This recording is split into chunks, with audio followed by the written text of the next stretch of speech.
Hi, it's Marco from Moose Marketing and PR, the editor of Punchline Magazine, and welcome to Punchline Talks. Today I'm at the wonderful Blackfriars Priory, and I'm here with Stephen McGann. Hello, Stephen. Hello. Really Lovely nice to meet you. Really nice to meet you. Thanks ever so much for a quick chat. Now, I know you're just about to go on stage around 6 o'clock this evening. Have you been here to Gloucester before? It's my third time. Oh, is it? Oh, really? Okay. Third time. It's brilliant. This time, I haven't even got a book to sell or anything. It started when I was... This latest trip is in a way my favourite because it came out of a podcast I did, a history podcast where I talked about Call the Midwife. And I talked about the lives of the women in Call the Midwife. And then lovely Estelle Parank, who's this brilliant historian and author, said, well, do you fancy talking about this more on stage? And when I had the offer to come back to historic Gloucester, to this wonderful festival, it had to be third time lucky for me, so that's what I did. I know, it's such a wonderful place, isn't it? And this building as well that we're in, the surrounding, and it gets packed out so quickly as well here. And of course, there's one coming up in September.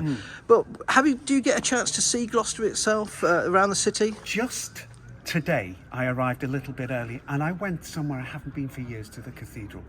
And I'd forgotten just how beautiful the thing is. All the nooks and crannies in that cathedral, how much history there is. I adore history, you see, so to see Edward II's grave, I'd forgotten that was there, you know, so this is the kind of city you're involved in. It's so steeped in history. It seems the most natural space of a festival. But the really sweet thing about this festival is you feel a very, very close connection with the audience. The audience don't mind coming to say hello to you beforehand. They're very friendly, and afterwards you continue discussions you had on stage with them over a drink or a cup of tea. And I think that aspect of it is one of the nicest things of all. So have you always been into history? Because obviously you're a well-known actor, and you're a writer and author.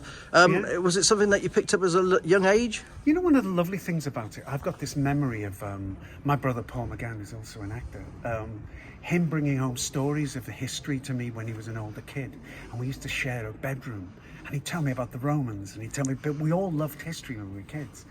And yes, I've always loved it, but my tragedy is I had to choose between history and geography when I was about 14. Chose geography, and I think I've spent my entire life regretting it. So what I've done is just voraciously read and watched and thought about history ever since, and wanted to meet historians, people who were brilliant and people who wrote these brilliant books.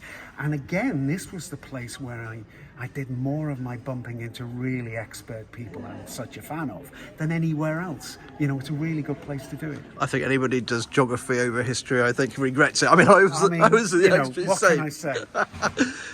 It's just an amazing place, isn't it? You know, here as well. So, do you take some of that history and everything that you've learned and put it into your acting as well? I think I do, because I think lots of what I've done over the years, I've been in famine-ravaged Ireland as an actor. I've done Victorian drama. I do a 1950s, 1960s post-war drama.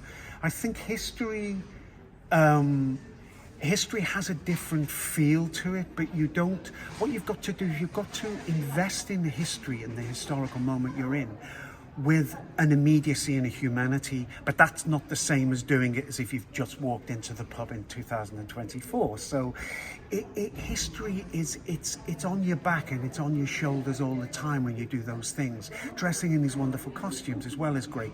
The research you can do, the wonderful places you go. I once played a Viennese and a 19th century Viennese composer. So working in palaces in Vienna, this is a beautiful thing for you to do in your career, but also it's a lesson in history because you have to understand the social history, because acting is essentially a work of society. It's a social thing that you're doing. And if it's history, if you're working as an actor in history, it's got to be social history. And that's something that really interests me. Is that one of your favourite parts of doing Meet the Midwife?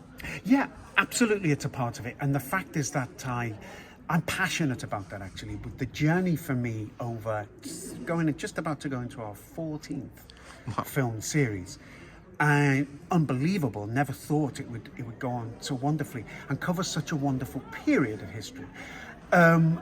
The passion really is for those ordinary women who changed the world.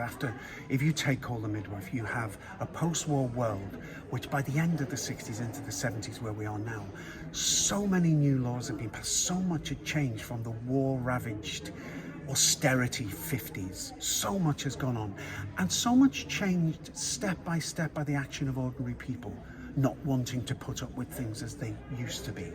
I think that's very, very interesting. And it is, even though it's recent, it is very much history to the people watching. For many of them watching, it is living history, like it is for me now. In the last series, we showed the moon landings. I remember the moon landings.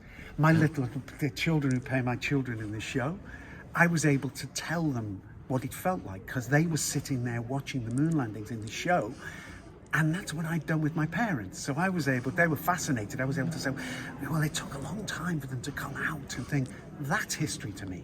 History is forever being told. It's got to be lived if you're an actor, and it can be absorbed and enjoyed in drama, in books, but it's important to us because it tells us how we got to where we are now. It tells us who we are now. And Gloucester itself is part of that history journey, isn't it? Right way through. An incredible place, but a place of industry and work. It isn't just Gloucester isn't just a dead museum piece. Gloucester's very much a living city, but it's a city through time. My about-to-be daughter-in-law, my son's getting married this year, she's an art historian and she's Canadian. And to come to live in Britain, as she has, to see the history, she reminds me sometimes about places like Gloucester. She said, you have no idea, as a Canadian, just how beautiful and fascinating it is to walk in places 1,000 years old, to walk through doors 800 years old. She said, far older than my nation, far, far older. To live in houses older than your nation. This is the legacy we have with cities like this.